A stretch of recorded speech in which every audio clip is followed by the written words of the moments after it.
Hi, John Morgan here with Bob's Market and Greenhouses, and welcome to this week's episode of Bob's Live, our weekly show right here on the internet. And well, to get started this week, I wanted to talk about something that's coming up in April. You see, each year we do a spring color tour, and it's a tour that's open to the public, so anybody can come in and take a tour of the greenhouse. And we usually start things off with a presentation and the key thing, door prizes and snacks and things like that. And then we break up into small groups and do a guided tour of our facility here in Mason. So let me show you a video of what you can expect.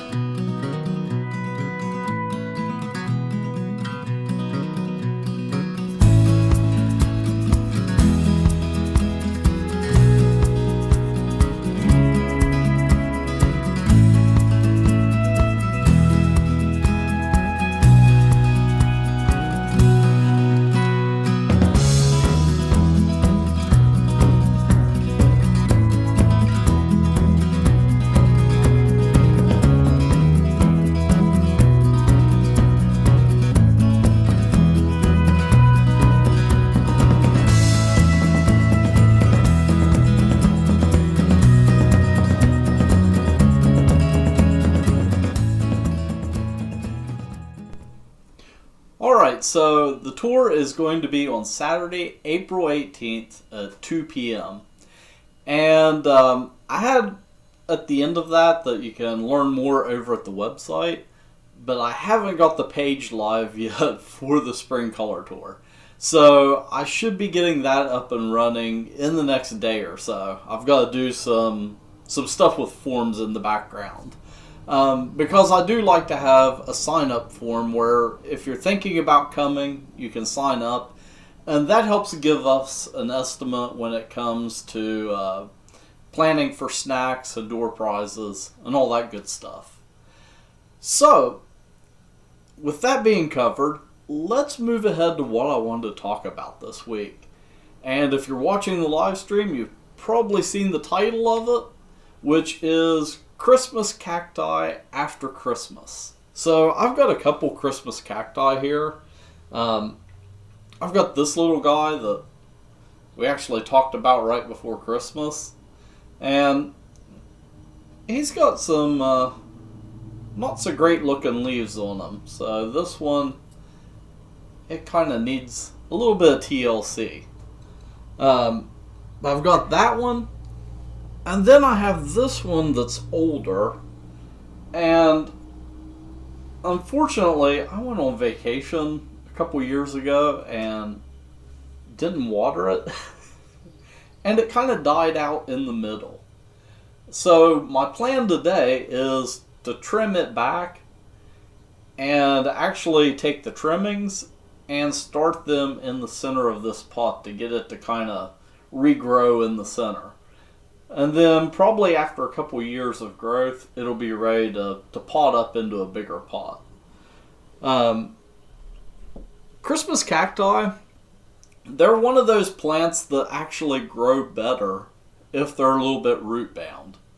African violets are another one. So a pot about this size is like the perfect size for an African violet. If you go much bigger, it won't stimulate them to produce blooms. So I've made that's one of those that you learn from mistakes.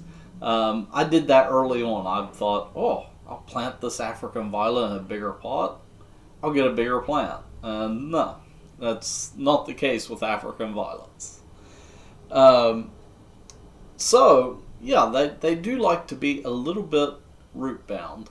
And you might notice that the leaves on it are kind of pointy. So you can kind of see that there with this guy. There we go.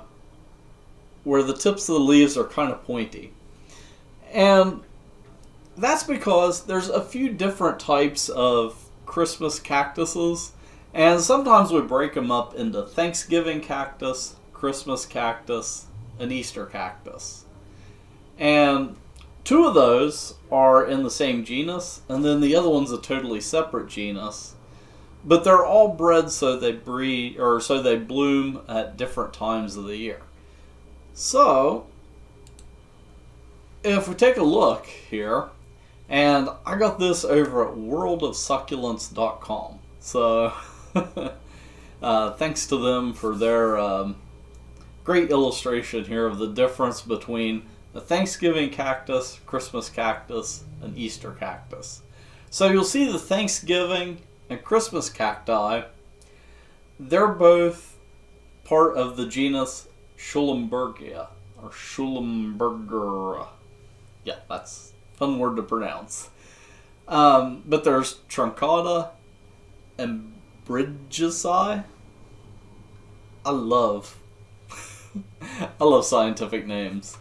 But you'll notice that the Thanksgiving cactus, it has a little bit more of a jagged leaf edge.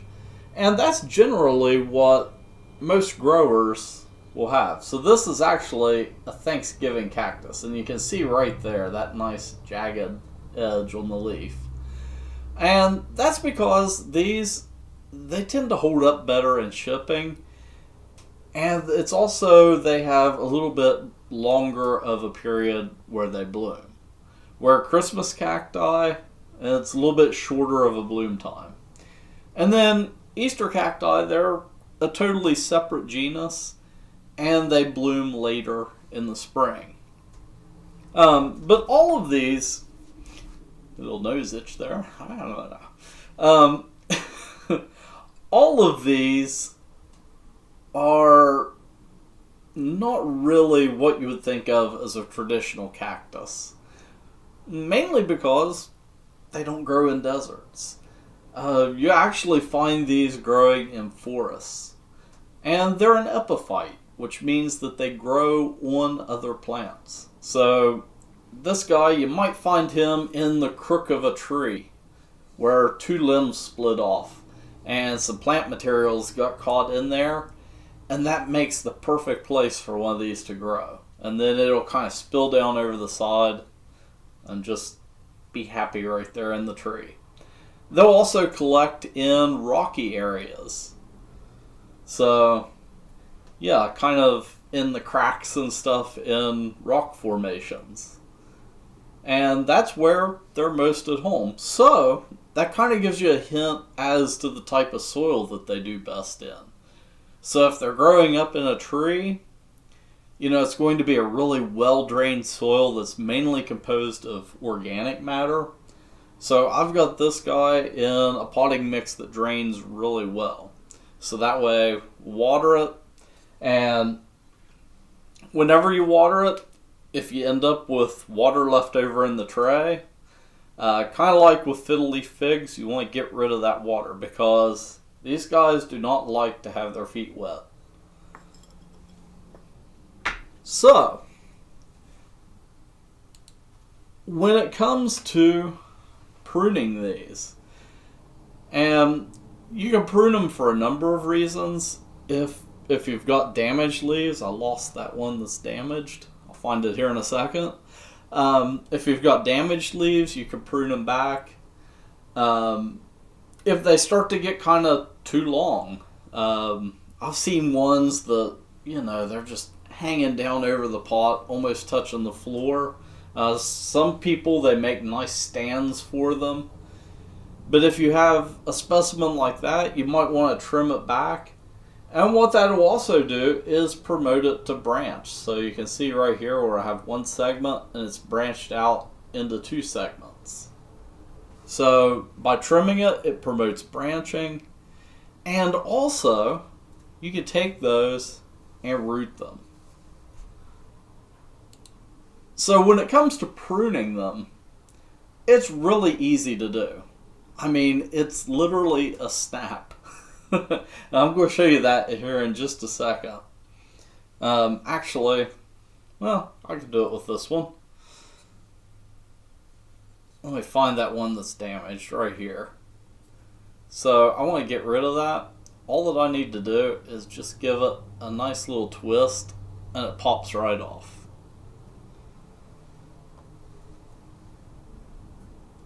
So that one's cleaned off. And right here's one that's damaged, kind of up underneath here. And this one's kind of harder to get, but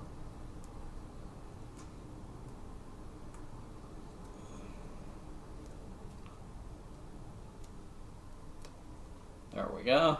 Got that one.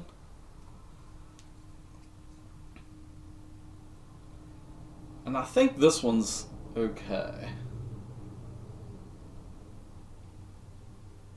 I've got this one, there's one leaf here that has, let's see, 1, 2, 3, 4, 5 branches coming out of one frond.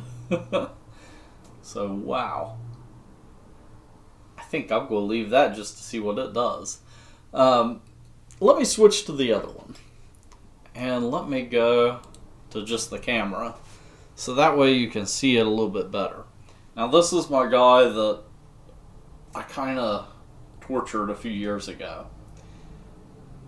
And one of the things that they do is you can actually see right... Oh, let me get it up in the camera. You can see little like aerial roots coming off right here. But what you can do is, we'll go ahead and snap this one off right here. Whenever you break one off like that, and you want to get, most people recommend 3 segments, but I would say 2 to 3. I've had luck with 2, and sometimes even just 1 segment breaking off and falling down in the soil is enough to take root. But basically it's as simple as taking your segment that you just broke off and sticking it halfway down in the soil. So let me grab another one here, and I want to do this weird looking branch right here because it just looks really odd sticking off there like that. And what I'm doing is I'm just shoving it down in here. Right like that. Which I probably should have oriented it the other direction, so I'm going to carefully pull it back up out and turn it around so that way it's growing the right direction. There we go. So now I've got that little dude poking out there. I put these rocks in to kind of cover up my mistake, I guess you could say. Because I felt bad. It just looked bad at the center of this. And I don't know if you can see right there at the tip of my finger. Let me jump over. There we go. We'll jump over to this camera view. But right here at the tip of my finger, this is actually a segment that broke off by itself and fell down in here, and it took root. It's growing just fine. So these things, I mean, they can just kind of self-root on their own if they break off and fall down into the soil. And I'm going to snap off another one. I saw this one right here earlier. I'm going to take it off right there.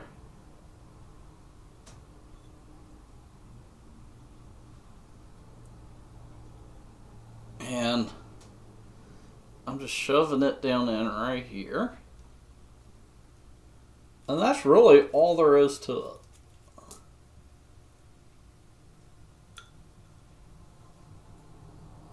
there we go. So here a little bit later, off camera, I'll play around with this some more and clean it up a bit. I want to get rid of some of this legginess up here and kind of make it a little bit more compact, because this, over the years, where the center section of it died out, it looks pretty ratty. So I think I can get it back to a smaller plant and then kind of let it recover.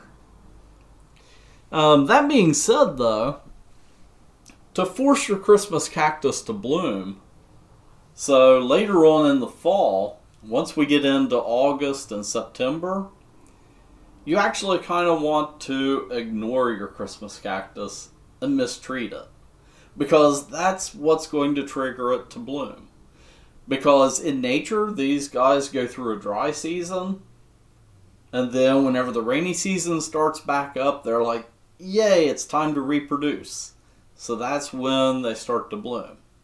And also, day length is important.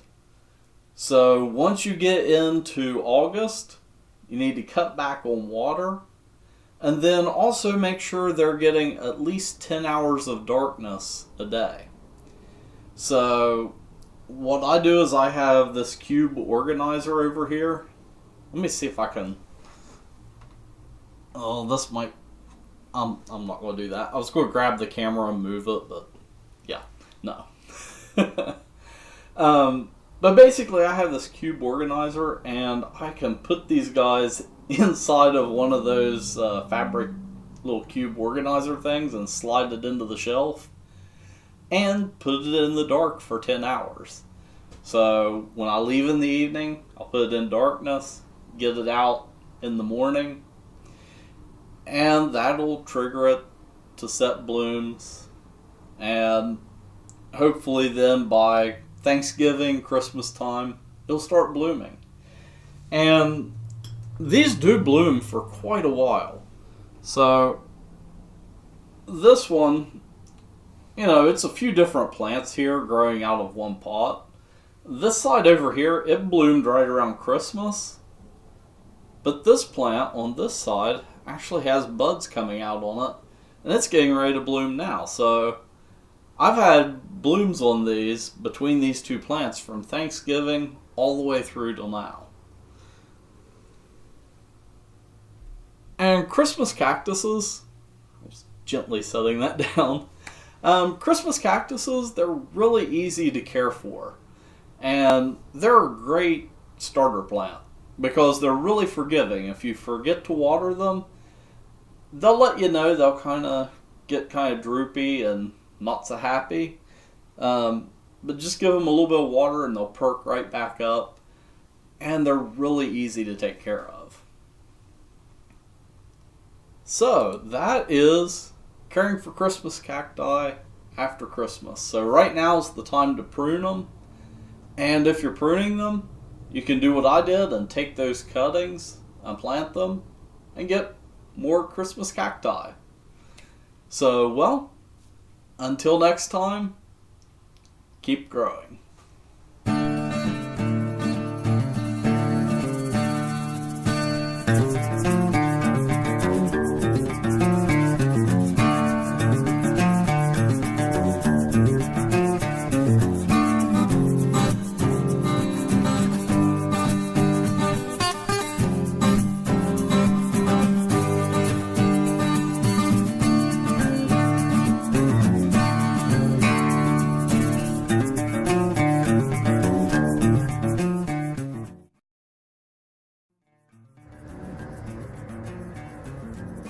You're still watching? I'm done. Well, since you're still here, head over to bobsmarket.com and check out our website. We've got some really cool stuff over there, like the Keep Growing podcast. And if you're watching this on YouTube, go ahead and subscribe, smash that notification bell, and all that stuff. And yeah, I'll see you next time. Bye.